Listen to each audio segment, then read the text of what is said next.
Assalamualaikum warahmatullahi wabarakatuh. Perkenalkan, nama saya Dodon Kurniawan dari kampus Palembang kelas B dengan NIM 03021382126106. Baiklah, di sini saya akan menjelaskan pengaruh penggunaan fly ash dan bottom ash sebagai cover dalam pencegahan pembentukan air asam tambang menggunakan metode free draining column leach test. Air asam tambang atau ATT yang lebih dikenal dengan acid mine dry atau AMD adalah air yang berasal dari kegiatan penambangan yang bersifat asam yang terbentuk sebagai hasil dari oksidasi mineral sulfida dengan keberadaan air. Sumber keasaman dalam pembentukan air asam tambang adalah mineral sulfida dengan pengoksidasinya berupa oksigen. Air dalam pembentukan air dalam pembentukan air asam tambang merupakan media yang membawa hasil oksidasi. Perubahan kualitas air yang membawa hasil oksidasi mineral sulfida tersebut memiliki nilai keasaman yang tinggi sehingga disebut sebagai air asam tambang. Salah satu masalah serius yang ditimbulkan dari terbentuknya air asam tambang adalah pencemaran air. Air asam tambang yang terbentuk jika mengalir ke badan air dapat menjadi polutan beracun terhadap organisme yang ada di perairan. Air yang sudah tercemar air asam tambang mengakibatkan kerusakan korosi terhadap peralatan tambang dan pipa saluran air untuk irigasi maupun pipa saluran untuk air minum. Selain itu, air asam tambang juga menjadi permasalahan serius apabila tidak ditangani dengan baik. Air asam tambang akan tetap terbentuk walaupun kegiatan operasional tambang sudah berhenti operasi. Dalam metode ini dilakukan penutupan terhadap material pembentuk asam dengan material yang bukan pembentuk asam. Tujuan dari penutupan adalah untuk mencegah kontak antar komponen penyebab air asam tambang yaitu sulfida, air, dan oksigen. Metode enkapsulasi yang umum digunakan adalah dari cover yang dilakukan membuat lapisan kedap untuk menutup batuan yang berpotensi membentuk asam sehingga infiltrasi air dan oksigen dapat diminimalisir agar tidak masuk ke dalam lapisan pembentuk asam. Fly ash dan bottom ash merupakan salah satu material yang memiliki potensi untuk dapat digunakan sebagai lapisan kedap untuk menghambat masuknya air dan oksigen sebagai komponen pembentuk air asam tambang. Dengan ukuran partikelnya yang kecil, fly ash dan bottom ash diharapkan dapat memperkecil infiltrasi air di dalam batuan dan sifat alkali dari material ini diharapkan dapat menetralkan asam yang dihasilkan dari reaksi sulfida dengan air dan oksigen. Yang pertama adalah menyiapkan aquades. Kebutuhan aquades sesuai dengan penyiraman masing-masing tabung. Yang kedua adalah sampel. Sampel fly ash yang digunakan dengan penelitian ini tidak layak karena distribusi ukuran yang kecil atau kurang dari 75 mm. Sampel bottom ash dan pirit dalam penelitian ini diayak terlebih dahulu sebelum dimasukkan ke dalam tabung. Sampel spirit dihaluskan menggunakan crusher, kemudian disaring untuk mendapatkan ukuran butir sebesar 2 mm. Sampel bottom ash juga disaring untuk mendapatkan ukuran butir sebesar kurang dari 0,075 mm. Penentuan ukuran butiran masing-masing sampel mengikuti referensi dari buku Sayoga tahun 2014. Yang kemudian adalah penyaringan dan pemecahan sampel dilakukan agar sampel batuan memiliki distribusi ukuran yang merata dalam tabung untuk memperbesar luas permukaan reaksi sampel. Yang ketiga adalah metode percobaan uji kinetik free draining column leach test. Ini dilakukan dengan tabung reaktor berdiameter 16 cm dan tinggi 40 cm. Setelah lapisan dalam tabung diisi dengan 10 cm sampel yang akan digunakan, penentuan ukuran tabung disesuaikan dengan kebutuhan analisis karena tidak terdapat referensi pas dalam menentukan ukuran yang dapat digunakan. Dalam penelitian ini, ukuran tabung digunakan dengan menyesuaikan pada skala lab mengikuti referensi pada buku Yoga tahun 2015. Kemudian tabung yang digunakan sebanyak 9 kolom yang terdiri dari 2 tabung variasi pelapisan NAF, 3 tabung variasi pencampuran fly ash dan bottom ash, serta 4 tabung kontrol dari masing-masing sampel yang digunakan. Kemudian uji free draining column leaks yang dilakukan pada penelitian ini menerapkan sistem lapisan dan pencampuran material NAF, fly ash dan bottom ash dengan komposisi dan ketebalan tertentu. Air destilasi dimasukkan ke dalam masing-masing tabung setiap hari selama 28 hari dan mendapatkan hasil air lindia dari hari berikutnya. Air destilat disiramkan dari atas permukaan tabung agar keseluruhan sampel di tiap lapisan akan dialiri oleh air. Kemudian di hari berikutnya air lindian yang keluar diukur kualitas airnya dari setiap tabung tersebut. Pengujian ini dilakukan selama 28 hari dengan siklus basah, kering. Kemudian air lindian yang keluar akan diukur nilai pH, TDS, dan DHL. Pengukuran nilai pH menggunakan metode potensiometri berdasarkan SNI 06-6989 11 tahun 2014. Untuk pengukuran nilai TDS dan DHL menggunakan metode konduktometri berdasarkan SNI 06-6989 11 tahun 2004. Kemudian analisis data. Analisis data pada penelitian ini dilakukan pada membandingkan hasil dari perubahan kualitas air setiap variasi dan dengan pengujian secara statistik. Perubahan nilai pH, TDS, dan DHL dari masing-masing tabung dibandingkan untuk mengetahui kualitas air yang dihasilkan. Pengujian secara statik dilakukan dengan aplikasi SPS 5 untuk mengetahui apakah terdapat perbedaan rata-rata kualitas air yang dihasilkan dengan menggunakan perbedaan variasi perlakuan sampel NAF. Pengujian perbedaan dalam penelitian ini dilakukan dengan menggunakan uji beda statistik non-parametrik karena beberapa alasan sebagai berikut. Yang pertama, data variasi pelapisan terdiri dari 2 populasi data dengan distribusi data yang didapatkan adalah tidak berdistribusi normal. Ketika data tidak berdistribusi normal, maka uji beda dilakukan dengan metode uji statistik Mann-Matei. Yang kedua, data variasi perbedaan. Ketebalan lapisan FABA dan PAF terdiri dari 3 populasi data dengan distribusi data yang didapatkan ditemukan salah satu tidak berkontribusi normal. Ketika data penelitian tidak berkontribusi normal, populasi data terdiri dari 3 sampel, maka dapat dilakukan uji Kruskal-Wallis. Perubahan fisik sampel akibat dari siklus basah kering yang dianalisis untuk mengetahui hubungan antara perubahan fisik sampel terhadap kualitas air yang dihasilkan. Hasil dan pembahasan. Perubahan fisik sampel. Pada tabung kontrol fly ash terbentuk kerak yang terjadi akibat dari penyiraman aqueous dan penyiraman dengan lampu secara terus-menerus atau siklus basah kering. Bagian permukaan merupakan lapisan pertama yang terkena siklus penyiraman dan juga pemanasan dengan lampu, sehingga akan terjadi pelapukan khusus pada bagian permukaan. Pemuaian ini yang menyebabkan terjadinya crack terhadap pemuaian ini menyebabkan terjadinya crack terutama pada lapisan atas tabung. Perubahan lainnya yang terjadi pada siklus basah kering dalam penelitian pada sampel fly ash adalah butiran fly yang menjadi lebih halus dan lebih padat. Ukuran butiran yang lebih halus dan akan mengurangi volume pori-pori batuan sehingga infiltrasi air dan oksigen yang masuk ke dalam batuan akan terhambat. Ada tabung kontrol bottom ash, tidak terjadi crack seperti pada tabung kontrol fly ash. Hal ini karena bottom ash memiliki karakteristik butiran yang bersifat seperti pasir sehingga tidak mudah untuk mengalami pemuaian.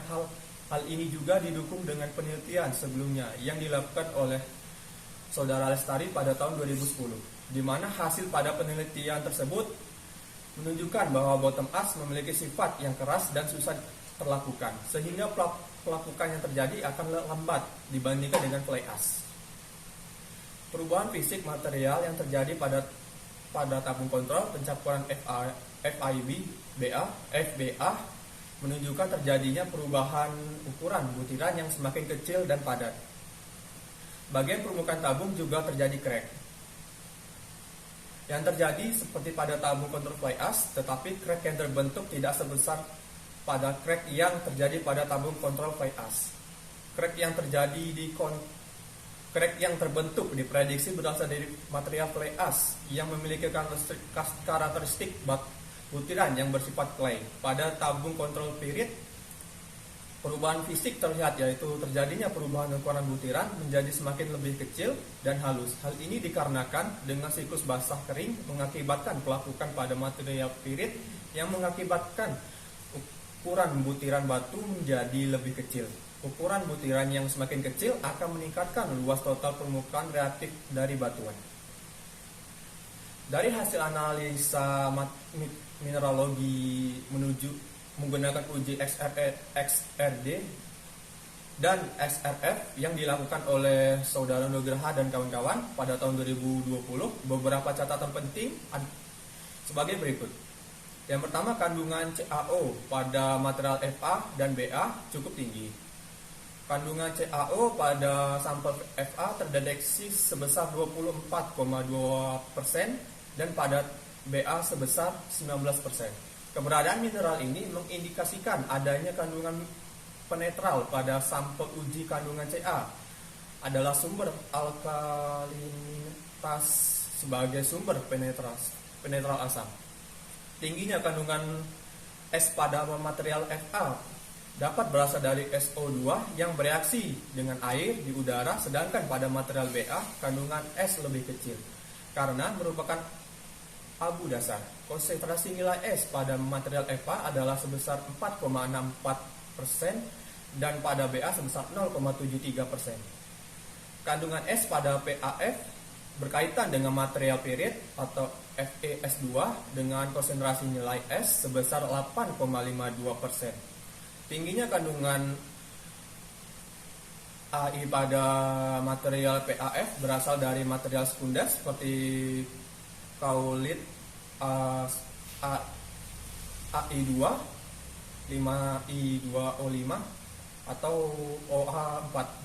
Dari cover yang dilakukan dengan menggunakan lapisan kedap untuk menutup batuan yang berpotensi membentuk asam, sehingga infiltrasi air dan oksigen dapat diminimalisir agar tidak masuk ke dalam lapisan pembentuk asam. Analisa kualitas air tabung pelapis NaF. Pada sistem ini, material NaF berfungsi membatasi masuknya oksigen, sehingga oksigen yang masuk ke lapisan PAF di bawahnya akan berkurang. Penutupan dengan material EAF ini bertindak sebagai barrier atau pelindung untuk mencegah terjadinya kontak mineral pirit dengan air dan oksigen. Hasil kualitas air yang dihasilkan dari skenario uji pelapisan dapat dilihat pada pembahasan sebagai berikut. Perubahan nilai pH pada tabung pelapisan EAF, fly ash dan bottom ash dapat dilihat sebagai berikut. Pada sistem pelapisan, lapisan paling atas tabung merupakan lapisan pelembab atau moisture yang menghalangi masuknya air dan oksigen, sehingga oksidasi sulfida di dalam pirit akan terhambat.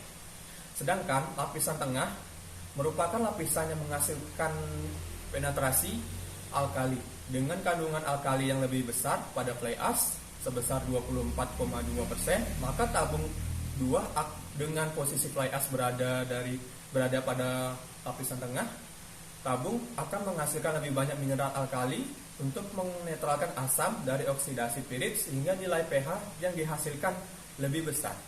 Nilai rata-rata pH yang dihasilkan dari tabung 2 pada awal penelitian adalah sebesar 2,75. Setelah 8 hari terjadi peningkatan, nilai pH menjadi 6,25. Hal ini membuktikan bahwa material fly ash diletakkan pada tengah tabung akan lebih efektif untuk menghambat masuknya air dan oksigen untuk masuk ke dalam lapisan reaktif pirit, sehingga oksidasi pirit oleh oksigen akan terhambat yang mengakibatkan nilai pH naik. tabung 1 dan 2 menunjukkan penurunan nilai TDS pada kedua tabung. Nilai TDS sangat berkaitan dengan perubahan pH, di mana pH yang rendah, ion dan logam akan terlarut.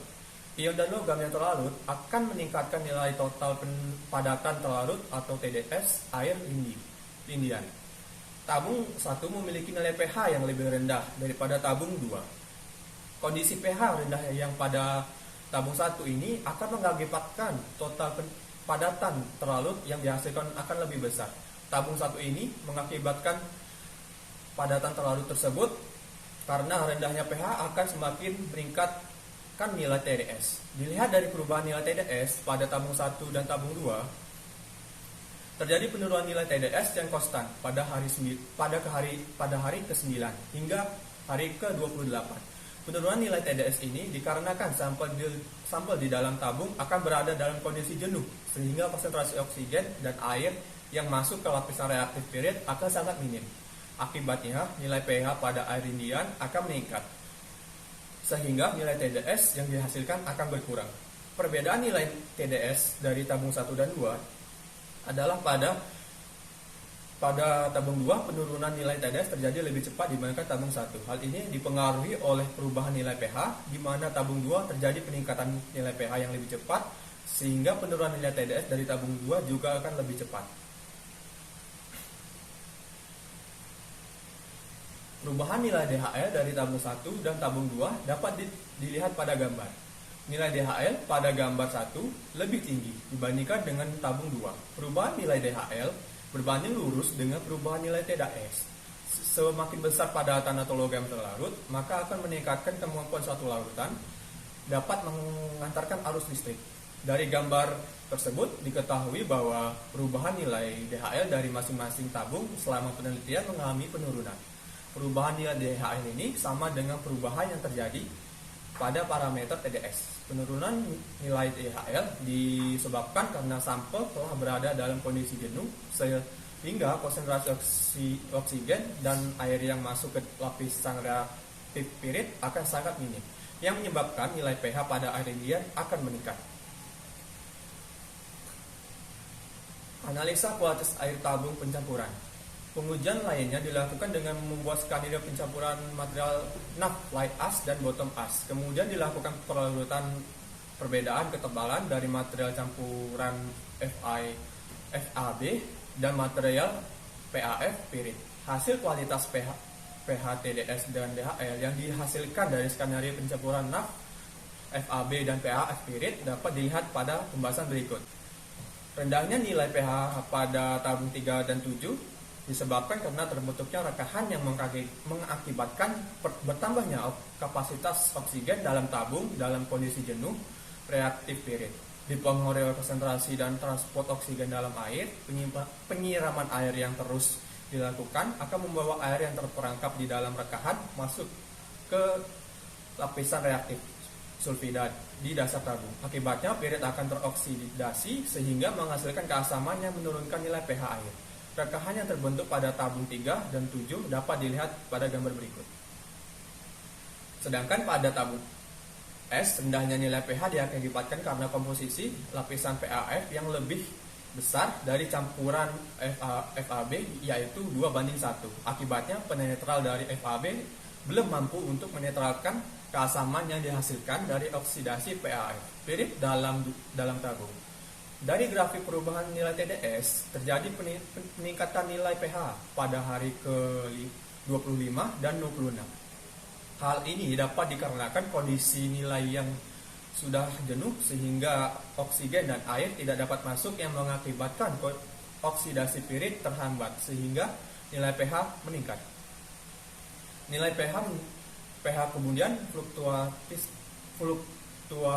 di hari berikutnya. Hal ini dikarenakan rekahan yang terjadi di permukaan tabung mengakibatkan oksidasi oksigen dapat masuk ke dalam lapisan reaktif pirit. Akibatnya laju oksidasi pirit menjadi meningkat sehingga nilai pH kembali menurun. Nilai pH kemudian kembali meningkat dapat disebabkan karena kondisi sampel dalam tabung berada dalam kondisi jenuh kembali.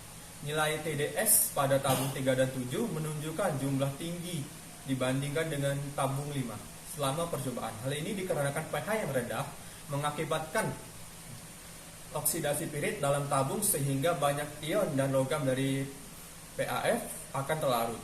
Faktor lain yang diprediksi yaitu karena penggunaan FAB yang lebih banyak menggunakan nilai TdS yang lebih tinggi. Karena pada kandungan FAB memiliki lebih banyak as yang berukuran kecil dan halus sehingga lebih mudah terlarut. Salah satu masalah serius yang ditimbulkan akibat terbentuknya air asam adalah pencemaran air. Air asam yang terbentuk jika mengalir ke badan air. Untuk perubahan nilai DHL dari tabung pencampuran dapat dilihat pada grafik berikut. Dari grafik perubahan nilai DHL diketahui bahwa tabung 3, 5, dan 7 mengalami penurunan. Hingga di akhir penelitian, walaupun terjadi penurunan, nilai DHL dari ketiga tabung masih menunjukkan nilai yang cukup tinggi. Hingga akhir penelitian ini, pada tabung 3 nilai DHL pada pengukuran awal yaitu 13,88 ms per cm dan DHL akhir yaitu 1,47 ms per cm. Pada tabung 5 nilai DHL pada pengukuran awal yaitu 18,81 ms per cm dan pada pengukuran DHL akhir yaitu 0,53 ms per cm. Pada tabung 7 nilai DHL pada pengukuran awal yaitu 16,20 ms per cm dan pada pengukuran DHL akhir yaitu 2,52 ms per cm. Tingginya nilai DHL dari ketiga tabung tersebut disebabkan karena terendahnya nilai pH sehingga melarutkan logam-logam dari material yang digunakan. Logam-logam terlarut tersebut akan menghasilkan ion yang bergerak bebas sehingga menghasilkan arus listrik. Penurunan nilai DHL dari ketiga tabung mulai terlihat dari hari ke-7. Kemudian cenderung mengalami fluktuatif perubahan nilai DHL sehingga di akhir penelitian penurunan nilai DHL dari ketiga tabung ini dapat disebabkan karena kandungan ion dan logam yang terkandung dalam masing-masing sampel di dalam tabung telah terlarut. Di hari sebelumnya, akibatnya ion dan logam di hari berikutnya akan lebih kecil dari hari sebelumnya, sehingga nilai DHL juga berkurang.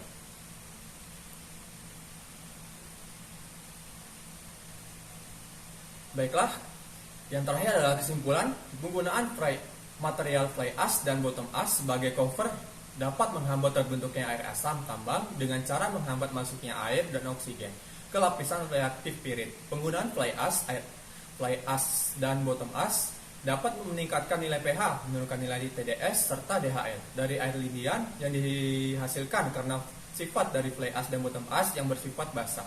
Selain bersifat basah, NaF yang digunakan terutama fly ash memiliki ukuran butir yang lebih kecil atau 0,075 mm dan lebih halus sehingga akan sangat mudah mengalami kejenuhan di dalam batuan yang dapat menghambat terbentuknya air asam tambang. Sekian yang dapat saya sampaikan. Terima kasih. Saya akhiri. Wassalamualaikum warahmatullahi wabarakatuh.